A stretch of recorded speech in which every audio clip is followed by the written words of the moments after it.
نحمده ونصلي على رسوله الكريم اما بعد فاعوذ باللہ من الشیطان الرجیم بسم اللہ الرحمن الرحیم۔ کسی کے گھر میں داخل ہوتے وقت اس کی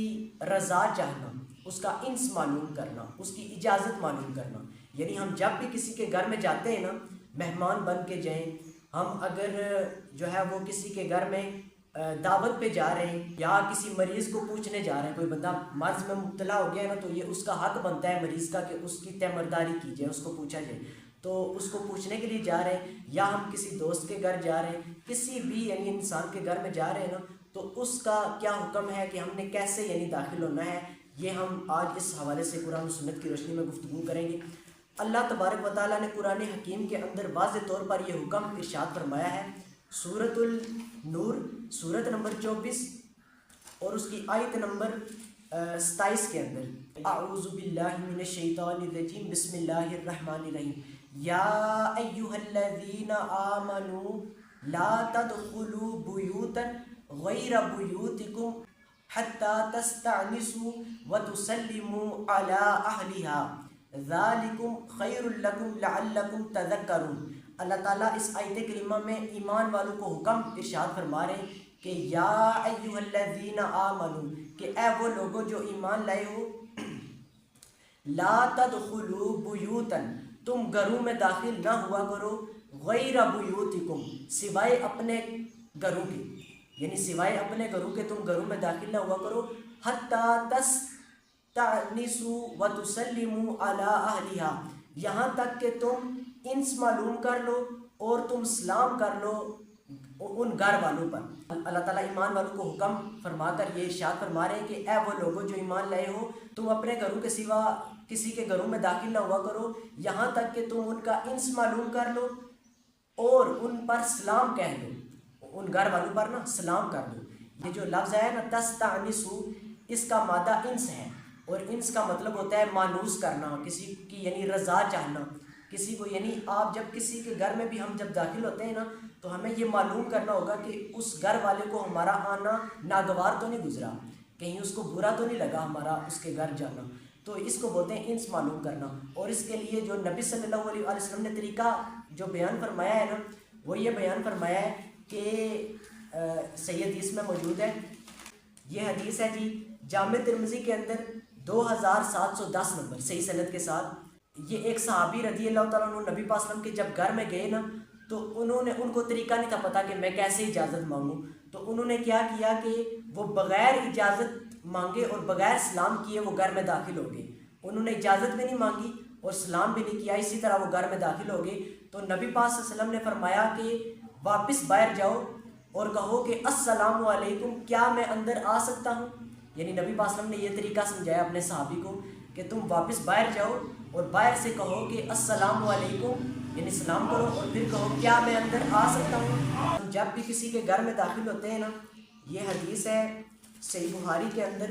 حدیث نمبر 6250 نمبر، کہ حضرت جابر بن عبداللہ رضی اللہ تعالیٰ عنہ کہتے ہیں کہ میں نبی کریم صلی اللہ علیہ وسلم کی خدمت میں اس قرض کے بارے میں حاضر ہوا جو میرے والد پر تھا، تو میں نے دروازے پر دستک دی، تو نبی کریم صلی اللہ علیہ وسلم نے دریافت فرمایا کون ہے؟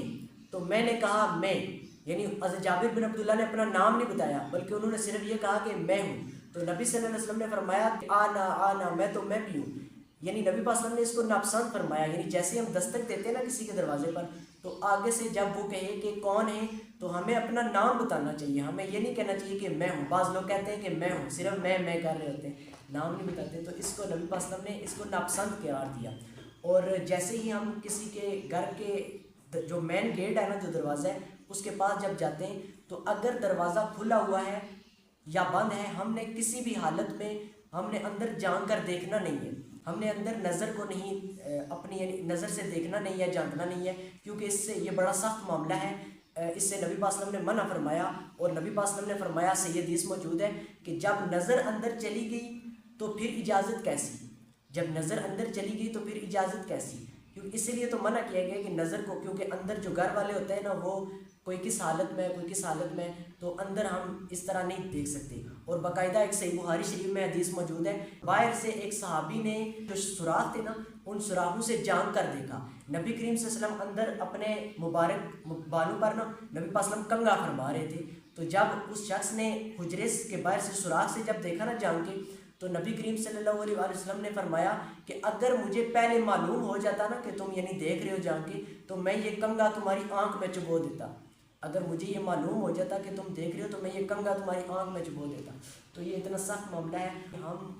اگر دروازہ چاہے کھلا ہوا ہے یا بند ہے، ہم جھانک کر نہیں دیکھ سکتے کسی کے گھر میں۔ یہ بہت سخت معاملہ ہے، کیونکہ اگر نظر اندر چلی گئی تو پھر اجازت کیسی؟ اور اسی حوالے سے نا اب جو استئذان کے اوپر بات ہو رہی تھی، انس معلوم کرنا، اجازت چاہنا، ہم جب بھی کسی کے گھر کے پاس جاتے ہیں، ٹھیک ہے، تو اس کا یہ ہے کہ ہم نے اس کے نا تھوڑا سا سائڈ پہ کھڑا ہونا ہے، ٹھیک ہے، اور پھر ہم نے دستک دینی ہے، اور اسی دستک کے دوران ہم نے سلام کرنا ہے، اور ہم نے یوں اجازت مانگنی ہے کہ السلام علیکم، اور پھر اپنا نام بتانا ہے کہ میں ہوں، میں فلاں ہوں، یعنی میں فیضان ہوں، السلام علیکم، میں فیضان حاضر ہوں، ٹھیک ہے۔ یہ آواز لگا سکتے ہیں۔ آج تو بہت آسان ہو گیا ہے کہ بل لگی ہوتی ہے، اکثر گھروں کے باہر نا بل لگی ہوتی ہے، آپ ایک دفعہ بل جب بجائیں گے نا تو پوری آواز گھر میں چلی جائے گی، پتہ چل جائے گا کہ کوئی بندہ باہر کھڑا ہے۔ تو اس حوالے سے نا ایک حدیث ہے جی، صحیح مسلم شریف کے اندر حدیث نمبر 2153 نمبر انٹرنیشنل نمبرنگ کے مطابق، کہ حضرت ابو موسیٰ اشعری رضی اللہ تعالیٰ عنہ کہتے ہیں کہ وہ ایک دفعہ نا حضرت عمر فاروق رضی اللہ تعالیٰ عنہ کے پاس آئے، حضرت عمر بن خطاب رضی اللہ عنہ کے گھر آئے حضرت ابو موسیٰ اشعری، اور کہا کہ السلام علیکم، عبداللہ بن قیس ہے، یعنی ان کا نام عبداللہ بن قیس تھا نا، تو انہوں نے پہلے سلام کیا کہ السلام علیکم، اور پھر کہا کہ عبداللہ بن قیس ہے، یعنی عبداللہ بن قیس حاضر ہے۔ لیکن جو حضرت عمر فاروق تھے نا وہ کسی کام میں مشغول تھے، ان کو آواز آئی کہ باہر کوئی کھڑا ہے، ابو موسیٰ باہر کھڑے ہیں، لیکن وہ ان کے پاس نہیں جا سکے، وہ کام میں مشغول تھے، تو انہوں نے اجازت نہیں دی۔ انہوں نے پھر کہا دوسری دفعہ کہ السلام علیکم، یہ ابو موسیٰ ہے، تو پھر بھی انہوں نے اجازت نہیں دی۔ پھر تیسری دفعہ انہوں نے کہا کہ السلام علیکم، یہ اشعری ہے۔ تو اس کے بعد جب 3 دفعہ انہوں نے اجازت مانگی نا، جب اجازت نہیں ملی تو وہ واپس چلے گئے، پھر وہ رکے نہیں، 3 دفعہ اجازت مانگنے کے بعد وہ چلے گئے۔ تو حضرت عمر بن خطاب نے پھر ایک آدمی کو بھیجا کہ ان کو بلا لاؤ، ابو موسیٰ کو بلا کر لے آؤ۔ تو جب وہ آئے تو حضرت عمر رضی اللہ تعالیٰ نے انہیں کہا کہ آپ کو کس بات نے لوٹا دیا، یعنی آپ 3 دفعہ آپ نے اجازت مانگی پھر آپ چلے گئے، تو آپ کو کس بات نے واپس لوٹا دیا؟ تو حضرت ابو موسیٰ اشعری رضی اللہ تعالیٰ نے کہا کہ میں نے رسول اللہ صلی اللہ علیہ وآلہ وسلم سے سنا، نبی صلی اللہ علیہ وآلہ وسلم نے فرمایا کہ اجازت 3 دفعہ طلب کی جائے، اگر تم کو اجازت دے دی جائے تو آ جاؤ، ورنہ لوٹ جاؤ۔ ابو موسیٰ اشعری نے نبی پاک صلی اللہ علیہ وسلم کی حدیث بیان کی حضرت عمر فاروق کے سامنے کہ نبی پاک صلی اللہ علیہ وسلم نے فرمایا کہ 3 دفعہ اجازت طلب کی جائے، اگر تمہیں اجازت دے دی جائے تو تم آ جاؤ، اور اگر اجازت نہ دی جائے تو تم کیا کرو؟ لوٹ جاؤ۔ تو اب یہ حدیث حضرت عمر فاروق کے علم میں نہیں تھی، حضرت عمر رضی اللہ کے علم میں۔ انہوں نے کہا کہ اس پر گواہ پیش کرو۔ حضرت عمر فاروق کہنے لگے حضرت ابو موسیٰ اشعری سے کہ تم اس پر نا کوئی گواہ پیش کرو، ورنہ میں تمہیں سزا دوں گا، کیونکہ تم نے حدیث بیان کی ہے، جب تک تم یعنی گواہ پیش نہیں کرو گے نا، جب تک ثبوت نہیں دو گے، میں تمہیں سزا دوں گا اگر تم دلیل پیش نہ کر سکے۔ تو حضرت ابو موسیٰ اشعری وہاں سے پھر چلے گئے، اور صحابہ کرام رضوان اللہ علیہم اجمعین کی جماعت میں گئے، انصاری صحابہ کی جماعت میں۔ تو وہاں پر حضرت ابو سعید خدری بھی موجود تھے، تو انہوں نے جب دیکھا نا حضرت ابو موسیٰ اشعری بہت گھبرائے ہوئے آ رہے ہیں، تو انہوں نے پوچھا کیا وجہ ہے، آپ یعنی اتنے گھبرائے ہوئے کیوں ہیں؟ تو حضرت ابو موسیٰ اشعری نے پورا واقعہ بیان کیا کہ یعنی میں حضرت عمر فاروق کے گھر گیا تھا، 3 دفعہ اجازت مانگی تھی، مجھے اجازت نہیں ملی تو میں واپس لوٹ آیا، اس پر انہوں نے مجھ سے دلیل مانگی ہے۔ تو حضرت ابو سعید خدری کہنے لگے کہ